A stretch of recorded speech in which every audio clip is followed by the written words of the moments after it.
Alright, ladies and gentlemen, this is I, ChrissieGirl. I know I said I was going to do Sonic Riders Zero Gravity for my next commentary, but I couldn't be faffed. So, and I wanted to do this game for quite a while. It's certainly a longer game, but there's much more I want to say about this one. Yeah. And I actually tried doing sort of like a commentary on this game before on my original channel, but it didn't work out all that well. I kind of gave up after like the 6th part, but you know, I'm going to stick with this.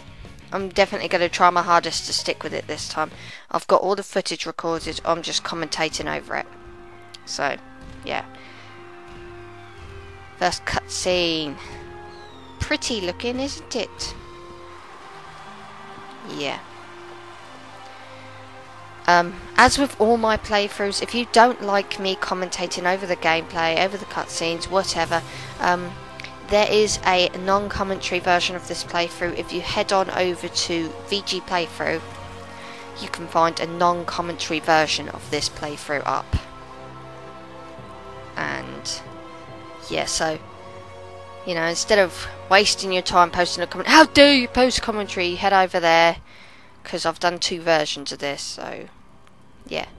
Also, you'll find that there's less deaths in that one because I've cut them all out and stuff, and less, you know, faffing around in the non-commentary version. So watch that version if you're interested. I've kept most of, if not all of the deaths in here because can always make a joke out of them, and it also emphasises that a game's not perfect, and it also emphasises that I'm a crappy gamer, but hey. So this is Elise. She's probably one of the more controversial Sonic characters. Quite a lot of people don't like her. She's a one-time character though, so I'll let her off, you know. You'll see why people dislike her as we get further on into the game, particularly Sonic Story, which is what we're playing right now. There are 3 stories in this game. After this story we'll tackle Shadow's story, then we'll tackle Silver's. So here comes the big man himself, Eggman. Fucking robots look cool in this game, I have to admit it. They look really good.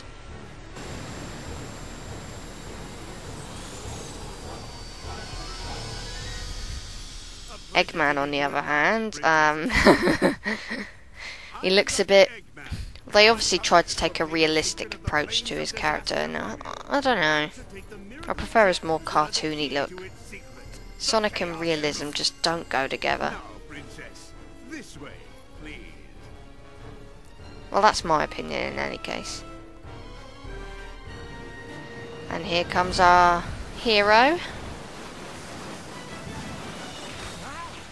Pretty snazzy performance there. Yeah. I don't see how Sonic looks even remotely like Silver, but you know, bloody hedgehogs are supposed to look all the bloody same in these games. Shadow's supposed to look like Sonic. Whatever. I'm Sonic. Sonic the Hedgehog. Not the irritating hedgehog again. I love how Eggman looks really exaggerated in his body movements in some parts of this game. You have to admit though, this cutscene is bloody cool. I really like it. It's really epic. Pity the rest of the game. Not so much. It tries to be epic, but it comes across as a great big bloody joke instead.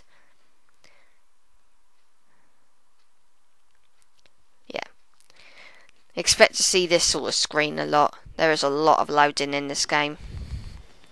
Yeah, most of the cutscenes have these sort of graphics, not as good as like the first cutscene at all. They're quite bland in comparison. They're definitely not the best, you know, kind of graphics you could see on an Xbox 360 console.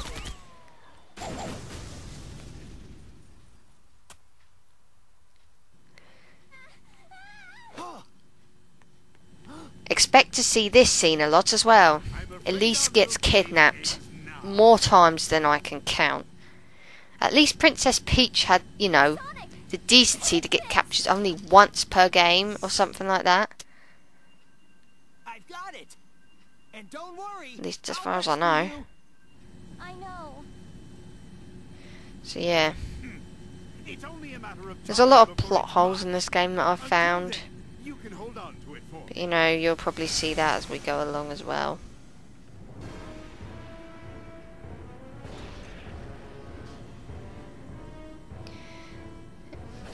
I have to admit though, the music for Eggman, you know, kick ass. Really enjoyable. Really well done. And for whatever reason, Sonic decides not to run after her, and just decides to stare at the beautiful starlit sky. And, you know, fuck the princess, we'll go get her tomorrow. I'm the fastest thing alive. She can wait. Meh, I don't care what Eggman does to her. Yeah. These loading screens are really bloody annoying. They take forever. Well, not literally forever, but they do take quite longer than what is necessary, I believe. So anyway, start the game off. Ignore the townspeople for now. You can talk to them, but you know, really all you need to do is just run straight ahead, and look who it is. It's a good buddy Tails. And we have to wait for a bloody loading screen just for this poxy cutscene. Tails. There we go. I'm glad you're here. I heard that you tried to save their princess from Dr. Eggman. You're going to rescue her, aren't you? Let me help. I may not know what Eggman's up to, but it can't be a good thing. Okay. With your help, this should be a piece of cake. I'll do my best. Tails sounds so bloody girly. At least that's my personal opinion. I think Amy Pallant improved as Tails later on in games like Sonic Unleashed and that. But to be honest with you, here, not so good, I'm afraid. Mind you, none of the voice acting was so good here, except for maybe Mike Pollock as Eggman. He was pretty good. Most of the voice actors, though, sucked. And that's my honest opinion on the matter. Okay, so what we got to do now? Head back down here. For whatever reason, you have to buy your own bloody abilities. But we can't do that without rings, so we have to chat to this geezer. Who basically invented these shoes, and he's going to give them to Sonic. And he just blathers on about the shoes. But really he wants someone to test them out, and well, I guess that's where we come in. This is a town mission. Don't like town missions much because of the sheer amount of loading involved. This is the first of many loading screens just for one town mission. It loads just for him to tell you what to do, basically. And literally only one box of text, and it had to load for all that time just for that one box of text, and his character model waving his arms around like an idiot. So this is loading screen is loading up the mission itself, I believe. Yeah, straightforward mission. Just go straight through all the orange hoops. Yay! How fun. The only downside is the controls. You can probably see I'm a bit slippery. I'm all over the place. Run through the hoops. There's nothing to this mission whatsoever. It's really basic, really easy, and that's a wrap. Have to wait for another load screen just for the guy to tell us how we did and give us our results. Well, that one didn't last so long. Waving his arms around like an idiot again. Oh, give me these shoes. You can have the shoes. I don't want no money for them. I just want you to know that you're wearing the shoes. Yeah, whatever.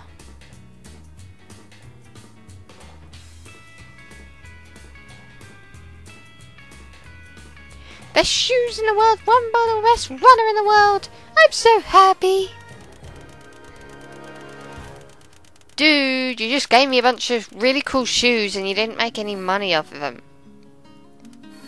Okay, so that was really easy. It's impossible, I think, to not get an S rank on that mission. I have never failed it. So that's 1,000 rings. And that's plenty to buy the ability that we need. Yet, despite the fact that Sonic's had all these abilities in previous Sonic games, you have to buy them in this game. Sense make? I don't think so. Yeah, this is the last loading screen of the town mission that just basically says, that's it. Load you straight back into the hub. So speak to this guy. Buy one light chip. Make sure that we buy only the one. And now we've got what we needed. We won't need to buy any more of these. Head all the way over here for these rings. And bollock it up. Fuck it up. But yeah, we don't need to buy it again, I don't think. No, we don't. Just run all the way back down here. And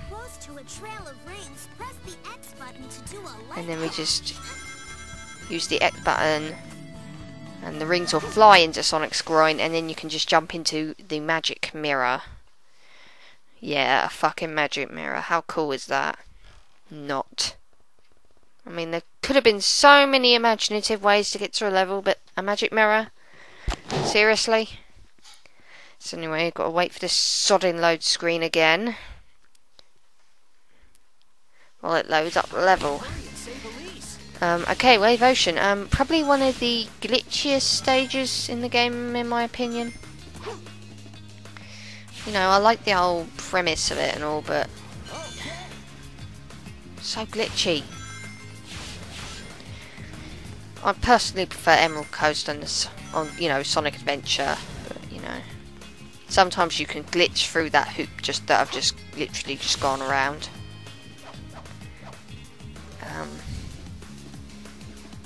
But you know, I got lucky that time. So the stage is really straightforward. Just, you know, you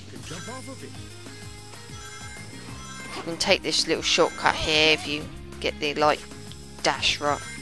Light dash working right. I knew it was only going to be a matter of time before I started stuttering. Another shortcut.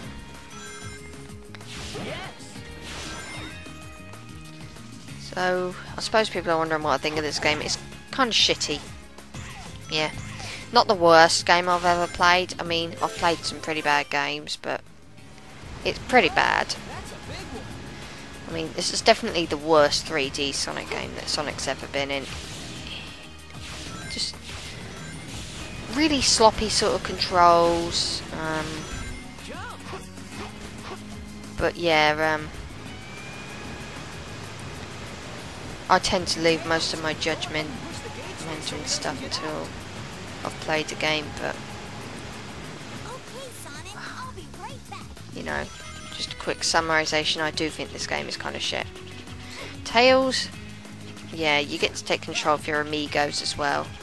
Amigos are like the two people that sort of help you out regularly. Tails is really slow. This is the worst gameplay I've ever played with Tails, and you know, I've played quite a few bad games. You know, I've played, you know, his 8-bit games, and they are decent, you know, and I've seen so many people slag them off, but this is like the worst gameplay he's ever been in, and you're saying the likes of Tails Sky Patrol, and yeah, people saying that Tails Sky Patrol and Tails Adventure's bad, but this is terrible compared to them. Even Tails Sky Patrol is good compared to this, and that game is hard as hell. Thankfully we don't have to play as Tails long, because Sonic is just about to get catapulted into the next section of the stage. We have to wait for another poxy loading screen because this is a different section of the stage, and it is a Mach speed section. These sections basically revolve around Sonic going really, really fast and basically We're not gonna make it. Let's he's speed up. moving forward all the time. He's sort of like a little bit on rails, but not quite on rails, if you get what I mean. He's moving forward all the time. You can only control the directions he turns in and whether or not he jumps. And you'll find something quite amusing in a minute. He doesn't even touch the lighthouse. If you actually saw it carefully, when he landed on the lighthouse, he didn't actually touch the lighthouse at all. He was just suspended in midair. I mean, how could they miss something like that? Some hardcore Sonic fans are thinking, oh, that's not a big deal. Well, it is really when you think about it. Considering this game is trying to go for a more realistic approach, I don't think Sonic's the kind of character that would float in midair. So, let's jump over these robots. Yeah, this is one of the easier muck stages. It's still tough. As you can just see, I've just died. We're not gonna make it. The controls are really, really awkward here. You know, they're really kind of loose and... Okay, what the fuck just happened there? I can't even remember what happened there. He just sort of... Ugh. Again, not even touching a lighthouse. Just floating in midair. What? I mean, seriously. Sonic now has the power to float in midair. Whoopee! So, dodge these fucking trees. And... here we go. You can see I'm just sort of darting from left to right. It's hard to keep him straight. I know that there are some Sonic fans that actually enjoy this game and thinking, well, you're not doing it right. But you know what? Fuck you. I'm trying. I really am. I have nothing against people that like this game, for the record. I just don't like people who just seem to think that if you don't like this game, you're a wrong'un. And there's another glitch. You're supposed to actually jump off the wall. I didn't even land on the fucking goal ring. Still, I was lucky enough to even get propelled off at all to land on this particular segment. Sometimes I've just fallen off and landed in the sea. It's a very common glitch, this one. You know, I was lucky enough to survive it, but the fact remains, it shouldn't be there. You should always jump off the poxy wall and land on the goal ring, instead of things like that happening. Just a taster for things to come. But yeah, another loading screen. Because we're just about to wrap this part up in a minute. And there the ship is. Sonic could easily chase after it, but instead he gets distracted by a shiny feather. It looks like the Pretty feather. Let's head back to the city. No, Tails, let's chase after the fucking ship. Oh, fine. Don't take my suggestion. See you in the next part.